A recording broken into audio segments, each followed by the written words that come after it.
Sejam bem-vindos a mais uma conversa. Esta será a última conversa da segunda temporada destes webinars e estamos aqui na Casa do Artista para falar com o ator António Évora. Vou começar a questão. Sr. António, antes de mais agradecer por ter aceito este convite e gostava de lhe perguntar como é que começou todo este gosto que tem pelo teatro e todos estes anos de teatro. Olha, vou começar pelo princípio. Eu sou da Turquia da Baleia, concelho de Peniche, e tive uma infância um bocado complicada, porque nos anos 40 haver uma separação não foi fácil. Entretanto, nessa altura, eu fui criado por um tio meu que, a partir dos 8, 9 anos, andava a trabalhar a terra com qualquer, aquilo que era, nessa altura, era hábito, no meio rural. Mas veio pancada por todos os lados e tinha uma defensora, que era a minha avó. E, entretanto, como deves calcular, sofri o que se chama bullying, porque eu era filho de uma mulher que se portava mal, segundo no fundo, tinha a ver com... E estava-me sempre um bocado à parte, as pessoas, os meus colegas. E como é que eu me refugiei desses maus tratos? Foi com a cumplicidade da minha avó.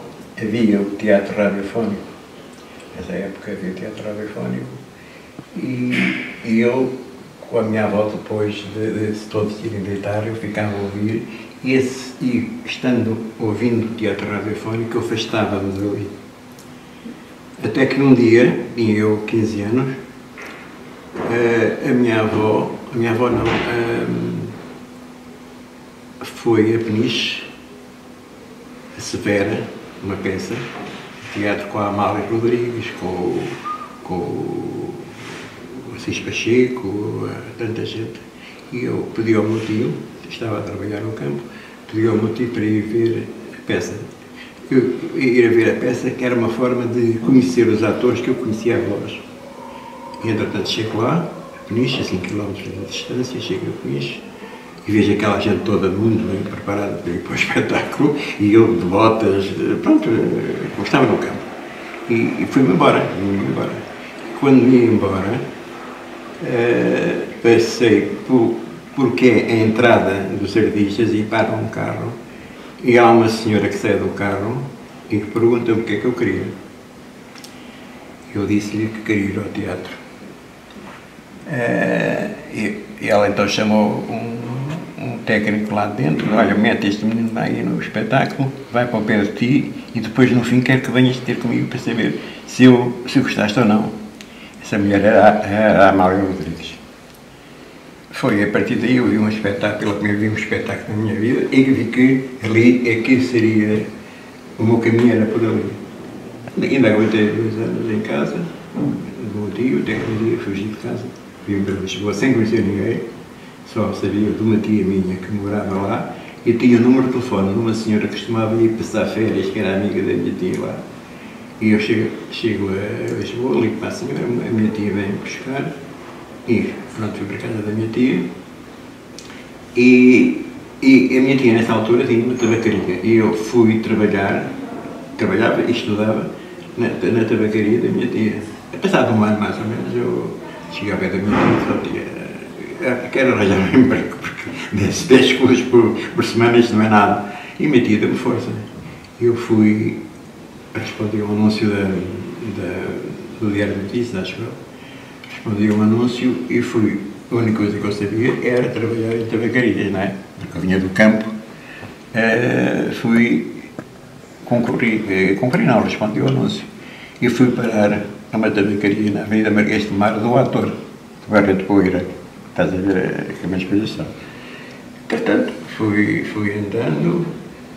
O tempo foi passando, fui para a tropa, mas como eu tenho apoio e total, consigo livrar da tropa. Mas nunca me aproximei da Amália, depois daquele tempo todo, não me aproximei. E quando vim da tropa, eu fui trabalhar para Alcochete.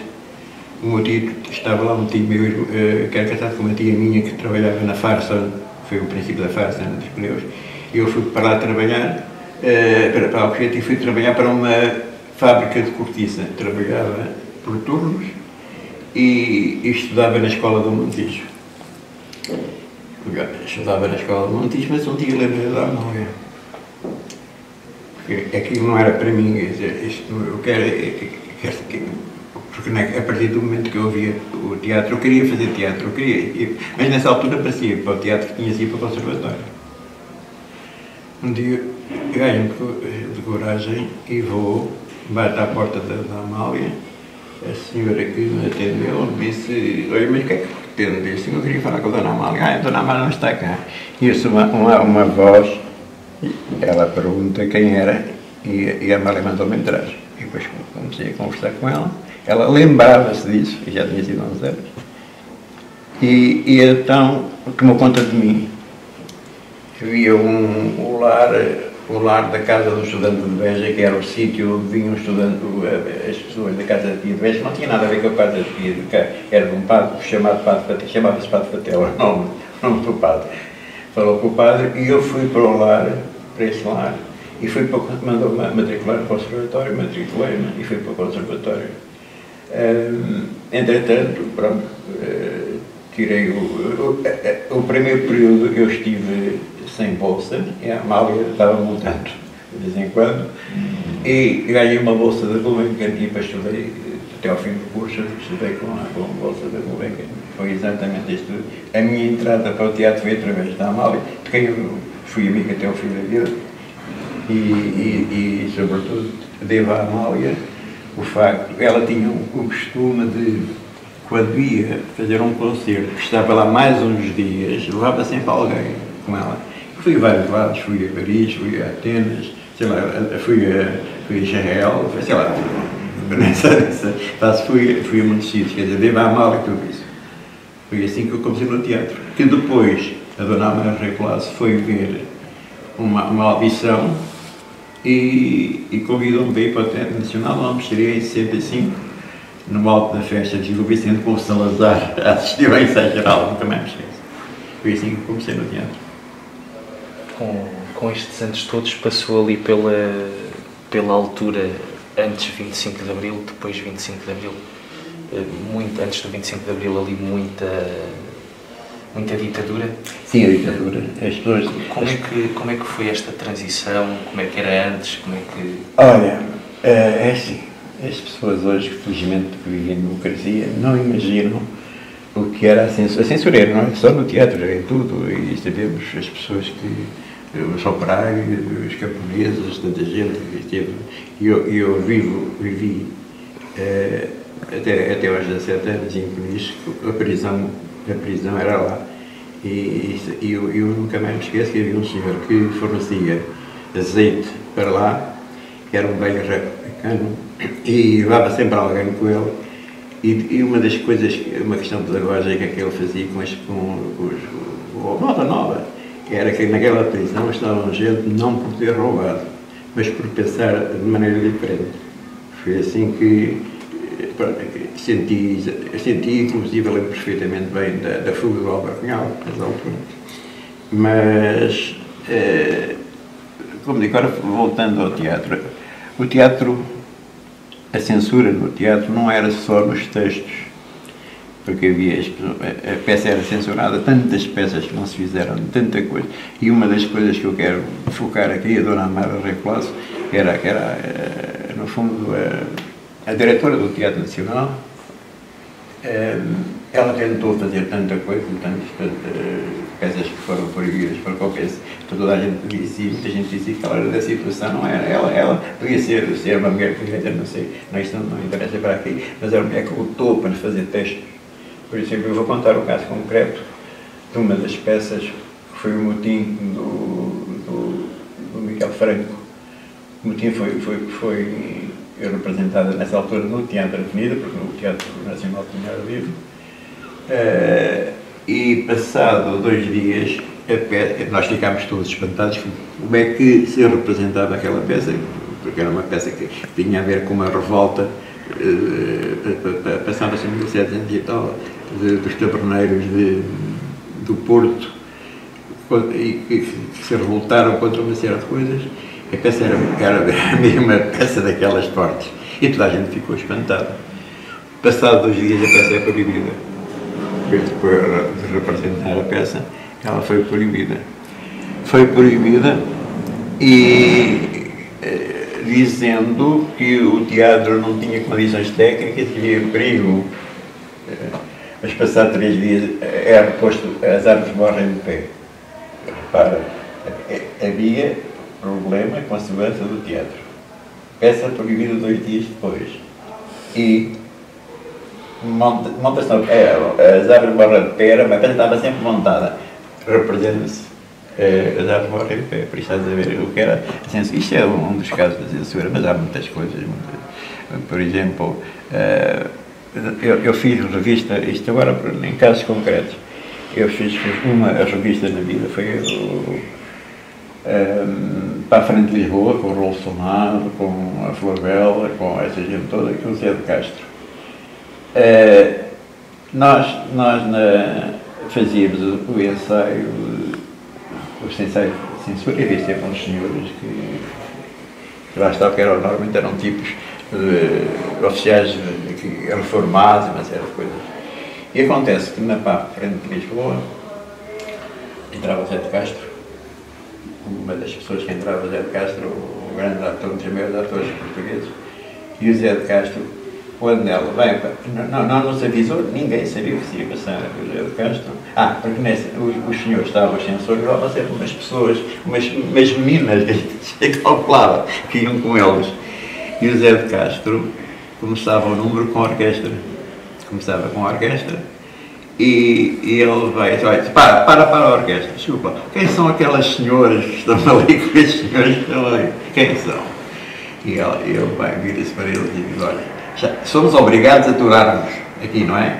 Mas eu não ensaio, nenhum de nós ensaia com essas senhoras aí. Os senhores somos obrigados a ensaiar, mas com as senhoras não. Isso foi um alarido, toda a gente pensava que ia haver cortes. Não houve cortes nessa altura, não houve cortes. Mas, entretanto, havia um número do Rolo Sonado que era conhecidíssimo, que era simplesmente na peça, na revista, era português, ou mal quer, em que terra foste semeado. A censura cortou. Mas constou-se que havia corte, as pessoas começaram a ir à revista, e quando o Rolo começava com um número que dizia mal quer, e o público punha as coisas no sítio, assim coisas. E outra coisa, eu tinha um número com o Rolo Sonado, para ver, havia um número com o Rolo Sonado, que era uma caricatura do Tomás. O Tomás, o presidente Tomás, quando ia às inaugurações, o gajo era balheiro completamente, dizia, estive aqui a terceira vez, vinha sempre ao tipo, dizia, não, é a primeira. Pronto, era a inauguração do chafariz, não me esquece. Um dia a filha do Tomás foi ver o espetáculo, no outro dia o nome estava cortado. E o problema da revista, como a revista é uma crítica social e política, política disfarçada, porque não se podia, só havia, quando se falava em voto a gente sabia que era o Salazar, era a forma de, e lá conseguia às vezes passar, quando se falava em votas. Mas acontece que havia cumplicidade não só dos atores, mas dos próprios funcionários do teatro por causa da censura, porque a censura na revista, e eu só fiz uma, mas apercebi-me tudo, era constantemente cortada, porque ia alguém que não gostava, não sei como é, e cortava constantemente. E depois, com a ameaça, se repetíssemos, éramos multados. E isso era uma das coisas. Mas havia uma cumplicidade muito gira entre a pessoa que estava à entrada do teatro, montaram uma ligação elétrica que chegava ao palco com uma lâmpada vermelha e quando entrava algum sensor, aquilo tocava. Era uma forma de jogar contra aqueles tipos que, sobre os sensores, toda a gente sabia quem era, e então os senhores do teatro sabiam perfeitamente bem. Isso foi uma das coisas, mas a censura houve outros níveis de censura, por exemplo, no Teatro Nacional, eu não estava lá nessa altura, mas pessoas que estavam contra o regime foram expulsas do Teatro Nacional.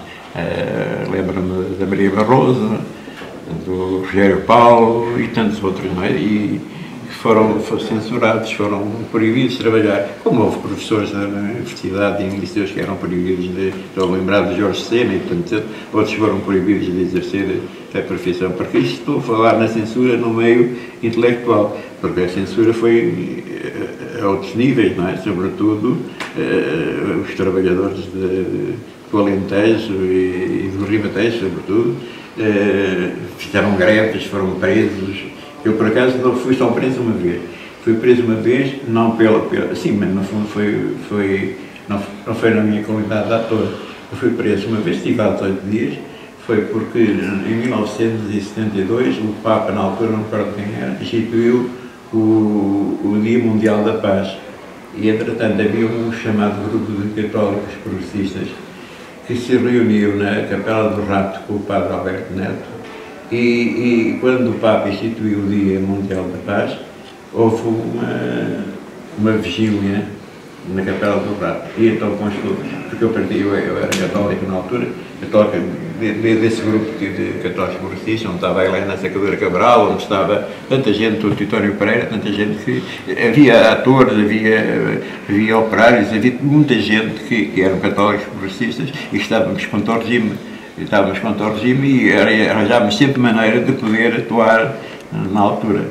E, entretanto, aconteceu essa vigília, faço eu, que foi em 1952, se fores ao Google aparece lá, acontece que houve a vigília pela paz, que era contra a guerra de ultramar, e espalhou-se por Lisboa, pelas igrejas, e a igreja estava cheia, uma coisa tudo mais, mas havia um grupo que eles sabiam quem era, e havia pessoas que acabou não, eles invadiram a igreja, e a Capela do Rato, e toda aquela gente passou pela esquadra do Rato para se identificar. Nós não, nós fomos direto para Caxias. Onde estivemos 8 dias. Não fomos martirizados nem nada do género, mas pronto. E por acaso havia os advogados, havia uma série de advogados que estavam ao lado, que nos defendiam. O meu advogado foi o Jorge Sampaio. Pelo facto de irmos lá pela paz, isto para ver, não foi só a esse nível, a todos os níveis, como sabes, a sociedade portuguesa sofreu e de que maneira, não é? E agora vou-te contar uma coisa curiosa, agora me lembrei. Entretanto, acerca da censura. Entretanto, o Salazar morreu e houve uma abertura chamada abertura marcelista. E nessa altura houve uma abertura, inclusive fez-se a Foz do Alto Redondo, houve uma série de coisas que foram proibidas, que foram autorizadas pelo Marcelo, nessa altura, pela censura, mas tinha orientações para que as peças passassem. Eu estava nessa altura, tinha ido para o Teatro de Almada. O Júlio Benito queria fazer o Beijo no Asfalto do Nelson Rodrigues, do dramaturgo brasileiro Nelson Rodrigues. E, entretanto, como a censura proibiu, aconselharam o Benito ir, pediram audiência ao Marcelo. Pediu uma audiência, disse: senhora, tudo bem? E o Marcelo disse para ele: olha, esse senhor está proibido, só esse senhor, não há peça nenhuma dele que eu deixe que a gente vai deixar, vai autorizar. Esse senhor só por cima do meu cadáver é que ele está representado. A ironia do destino, o Marcelo foi para o Rio de Janeiro, morreu lá e está sepultado em frente do Nelson Rodrigues. A ironia do destino, no dia, se acreditarem na ressurreição final, acordam e estão em frente. Estás a ver a ironia do destino. Há outra coisa que, pronto, passei essa transição de censura, que houve colegas que passaram bastante mesmo, houve colegas que foram presos, como o Sr. Paulo e tanta gente, só que não tiveram julgamentos, eram presos e depois iam para a rua, isto era um constante. Entretanto, deu-se o 25 de Abril. Deu-se o 25 de Abril e o Rogério Paulo tinha encenado a traição do Padre Martinho de Bernardes Azevedo em Cuba. Ensinou a peça e como se deu 25 de Abril, vamos fazer a peça cá. E fizemos a peça. E a transição do tempo da outra senhora para o 25 de Abril, eu e outros colegas, o Canticás, o Guia Rosa, o António Feio, tanta gente que formámos uma companhia, que era uma companhia que existia, era uma companhia de teatro desmontável, correu o país de ponta a ponta, e tornou-se uma cooperativa e nós corremos o país de ponta a ponta durante um mês, durante um ano. Vocês não imaginam o que foi a alegria das pessoas. Fomos ao Teatro de Sintes, representámos em teatros como Morcegos, em Casa de Povo, na rua, em todo o lado. Foi assim a grande festa, a grande... Era raro o sítio em que a gente ia representar, que no fim do espetáculo não houvesse um grande banquete. Estávamos até às 4, 5 da manhã em cavaqueira com as pessoas que iam ver o espetáculo. Foi assim uma alegria, uma coisa impressionante. E vou-te contar uma coisa curiosa. O que era o país, foi há 50 anos, mas parece que está muito próximo. Estávamos atrás dos montes, íamos de uma terra para a outra, e vimos um lençol pendurado, e toda a gente ali de roda do lençol que tinha manchas de sangue. Sabes o que é? Naquela altura, parece mentira, foi século XX. Né? Era para mostrar às pessoas, com um casamento, que ela estava virgem, era mostrado às pessoas. Isto é verdade. Mas há outras coisas. Por exemplo, no Alentejo, estou-me a lembrar agora, fizemos o Padre Martinho na terra das Minas de Austral. E era ao ar livre o espetáculo. Era ao ar livre e chegámos lá, aquilo foi tudo montado e não se via ninguém, não se via o que é isto, pá. E entrou lá da Câmara e disse, não tenham pressa, que as pessoas vêm todas com a cadeirinha, não sei o que foi, assim foi. Apesar de um cara que estava cheio, cadeirinha, as pessoas todo lá. E há um senhor, no fim do espetáculo, dirige-se ao palco, nunca mais me esquece, agarra uma nota de 20 coisas e diz, eu paguei pouco. Assim, coisas nessa altura, coisas. E quando nós apanhámos aquela fase dos incêndios na sede do Partido Comunista, sobretudo no Norte, em Moncorvo, ficámos contentes, a casa estava esgotada. Ok, ótimo, está esgotada. Esperámos, tinha sido bem cortado para ver o espetáculo. Isso já foi o 25 de Abril, mas já a direita reacionária e a funcionar em pleno, não é? E aconteceu, por exemplo, em outros sítios nós entrávamos, lá, sobretudo no Norte, entrávamos num café e havia sempre os murmúrios, não sei o que mais. Porquê? Porque aí dominava a igreja no pior sentido da palavra, não é? E aqueles caciques, e depois levámos bocas, e houve sítios, por exemplo, que a casa estava meia, as pessoas não iam. Foi, na primeira fase, alegria, mas depois foi exatamente o contrário.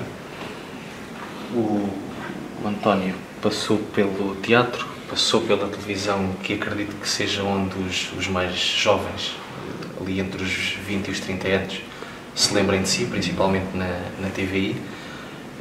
E ao RTP, mais ao RTP. Exatamente, e na RTP.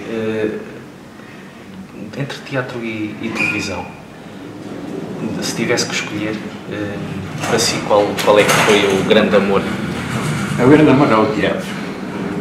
Sem dúvida nenhuma. Eu fiz muito teatro, inclusive tive em companhias fora de Lisboa, nos anos 80 estive em Vila Real, numa companhia em Vila Real, que era o teatro transfronteiro, e depois estive no Teatro de Braga.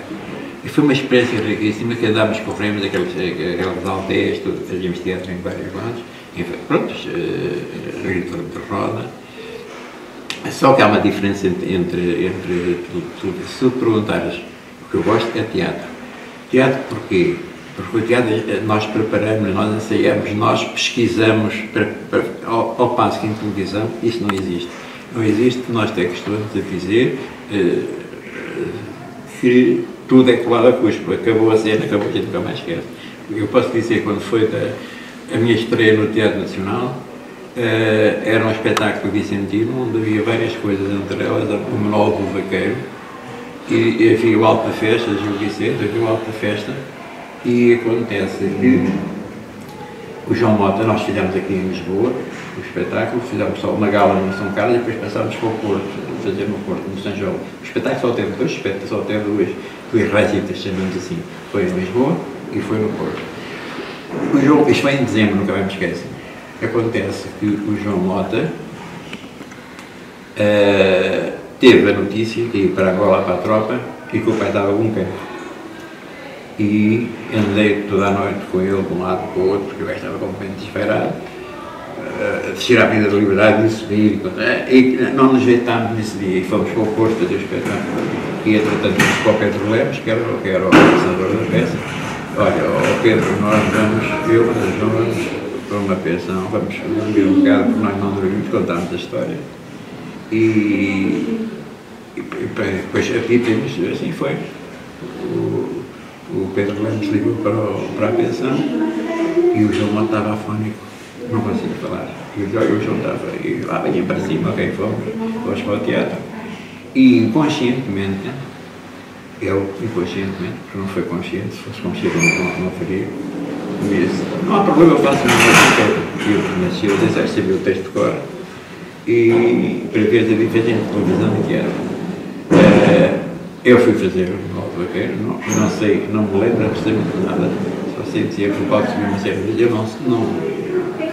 não tenho noção, mas o monólogo vaqueiro está de cor cá hoje.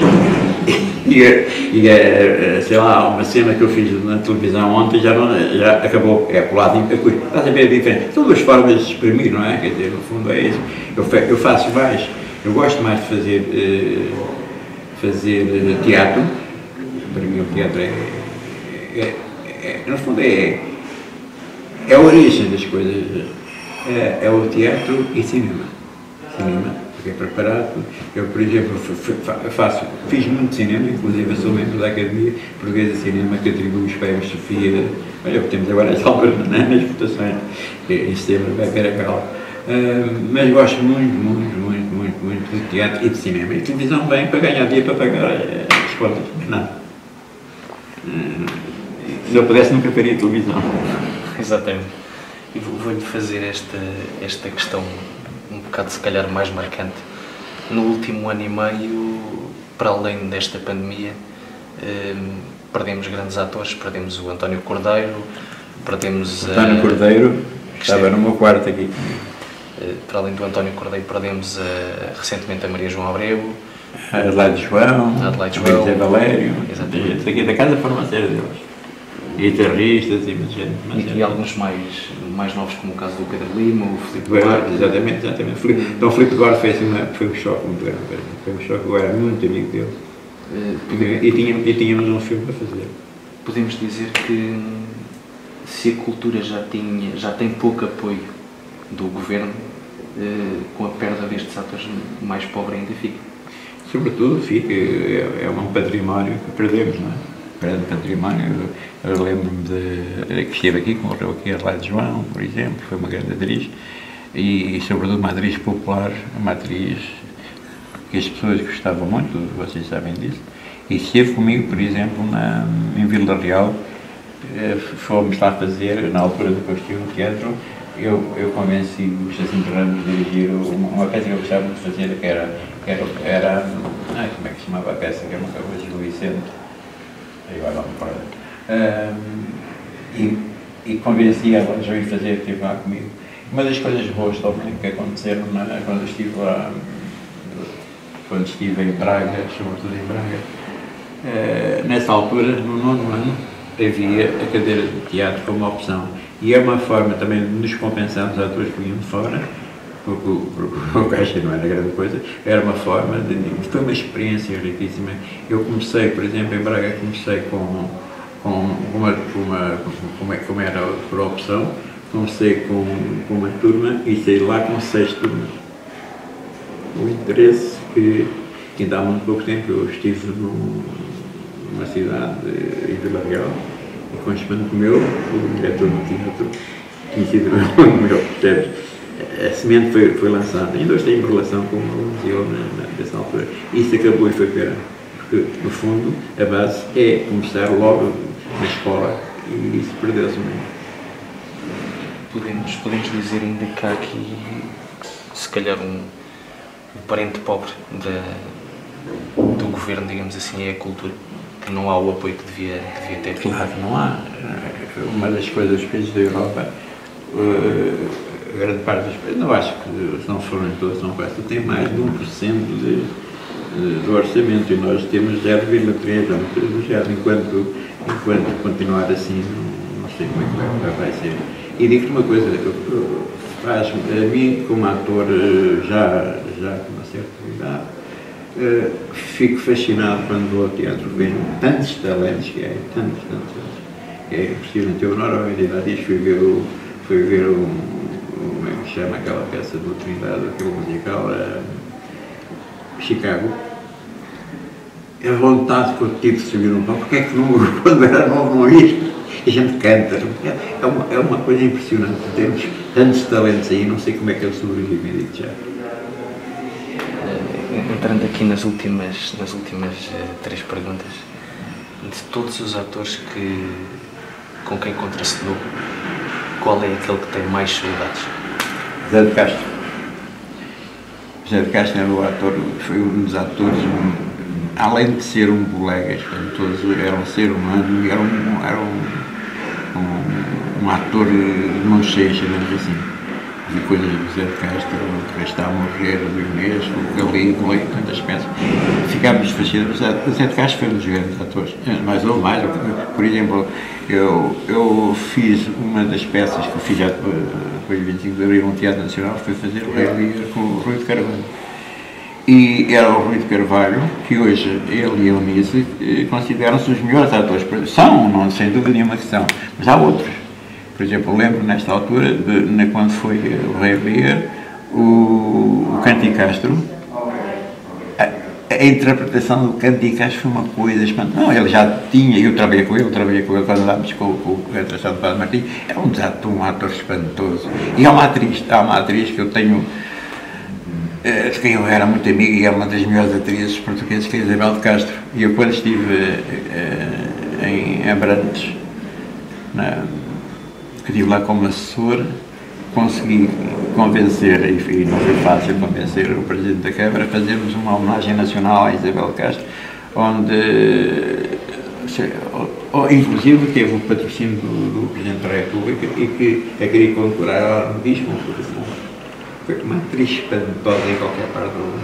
E, sobretudo, uma mulher que fez uma carreira de cinema em Espanha e a última fase de vida dele teve no Teatro da Graça, que o Carlos Fernando fez grandes autores modernos, sei lá, o Fassbinder e tantos outros.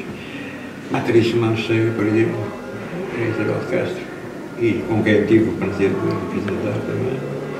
Não com a Isabel fez teatro radiofónico. Outra das coisas da censura, eu estive 5 anos, não sou eu, fui eu, o Carlos Queiroz, mas tivemos 5 anos proibidos de fazer teatro radiofónico por causa da Capela do Rock. Não 5 não, 2 anos, proibidos. Porque grande parte, como fizeram os atores, também fizeram como professores universitários, como professores proibidos de trabalhar. A censura, pensava bem diferente, punha em causa o regime. Aproveitando aqui que estamos a entrar na reta final, projetos para o futuro. Olha, projetos para o futuro eu continuo a sonhar, mas pelo facto de fazer diálise compromete-me muito. Mas tenho feito coisas, por exemplo, tive uma das coisas que eu fiz há 3 anos, foi um filme dirigido por um grande realizador mundial, que é o Cacá Diegues. Todo o filme foi filmado em Portugal com atores portugueses e brasileiros. Foi o último filme que fiz, foi o Grande Circo Místico, que foi o Oficial de Cannes. Só que não, nesta altura, penso que quando vou fazer uma participação numa novela, porque dia sim dia não tem que estar na máquina, tem que estar agarrado à máquina, é só isso. Senão estaria. E digo-te uma coisa, eu nesta altura estou na casa do artista e não devia cá estar. Eu vou dizer porque é que eu não devia cá estar. Vivi mais tarde, porque eu não tinha noção do que era a insuficiência renal. E eu saí do hospital diretamente para aqui. E depois a minha vida normalizou-se. Se eu soubesse, eu tinha estado na minha casa, eu adoro cozinhar, juntar os amigos, e agora estou na casa, estou bem, atenção, isto não é, tomara toda a gente estar como nós, não é? Mas é verdade, tenho pena de. Se eu soubesse, ficava em casa, tinha a minha casa, juntava os amigos e as amigas, eu adoro cozinhar, e hoje sabes o que é que eu faço? Muitas das vezes ao fim de semana, agora depois da pandemia acabar, pandemia não, estarmos aqui presos, é raro ao fim de semana que não vá à casa de alguém cozinhar. Por exemplo, adoro cozinhar, é uma forma de amor também. Última pergunta que eu lhe vou fazer. Depois destes anos todos a representar, passando pelo teatro, pelo cinema, pela televisão, pelo teatro radiofónico, como disse, é feliz? Sou feliz. E sobretudo consigo concretizar o meu sonho. Isso. E devo a uma mulher, a Amália Rodrigues, sem dúvida nenhuma. Se não tivesse havido este encontro com a Amália, a minha vida, com certeza, não seria esta. Sr. António, muito obrigado por este programa. Sempre às ordens.